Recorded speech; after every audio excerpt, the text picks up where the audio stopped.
I think it was back in like early 2013. You know, I remember there was a newspaper article about Silk Road and how it was using Tor, I think, and using Bitcoin. It was then that I was thinking, wow, you know, this is like a really key difference between the services that have been internet-based before and Bitcoin. It was like, wow, the software can exist without any individual person, and that was crucial in the start of my journey into this world.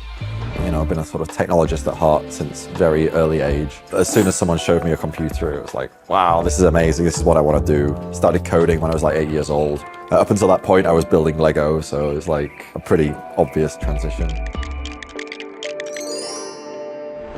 Bitcoin rule set, very simple. It allowed people to operate on this rule set without having to go through an intermediary. For me, it showed me that you can introduce rules into a world, and if those rules are useful, people can opt into them. And that allows for the creation of social structures that we haven't seen yet. This is a purely algorithmic mechanism for human cooperation and interaction. That was something that really took my fancy and I think altered a little bit my direction, what I was looking into. As a decent coder, I could get a job reasonably easily in software. I had like a couple of standing offers to go work for fairly large financial institutions, late 2013, right when we started Ethereum. You know, I had almost no money in my account. I think I had like 1 month's worth of rent left back in December 2013. A guy in London called Johnny Bitcoin. I met him via another guy called Amir Taki, who I emailed shortly after seeing this article with Bitcoin and how Bitcoin is on the rise.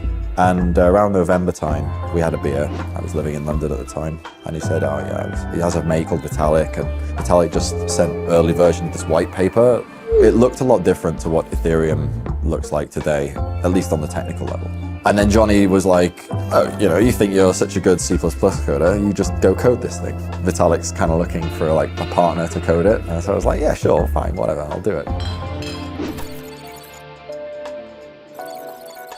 I was curious enough to see where the rabbit hole led. You know, a day or two later, I sat down and I read the thing and actually started writing it. Right now, I'm working with the Ethereum project, which is a, you know what Ethereum project is? No. You know what Ethereum project is?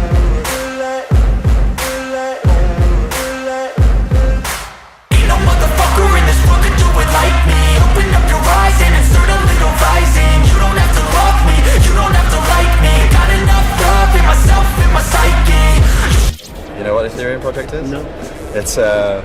So it's a way of decentralizing transaction-based processing. So it's a bit like Bitcoin, but with not just for financial applications, but rather for all applications that need some form of agreement between two parties.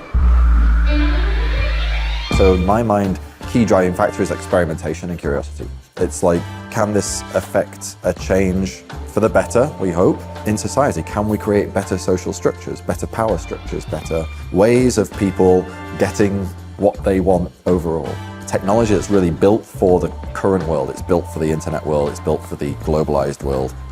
It's built for the world where there are increasingly fewer barriers between cultures, where diversity is increasingly normalized. In effect, this is technology that's being used to build the new world, the world that's going to drive human civilization for this rest of this century at least. And it's important not to lose sight of the fact that these are frontier times. Certainly, economic institutions should get used to the idea that authorities are not necessarily going to be needed to arbitrate such interactions. In the same way that perhaps lawyers will, their job will morph into the future into not necessarily people that arbitrate between parties, but rather people that explain repercussions to individuals up front. And so it will become hopefully a bit more of an honest game.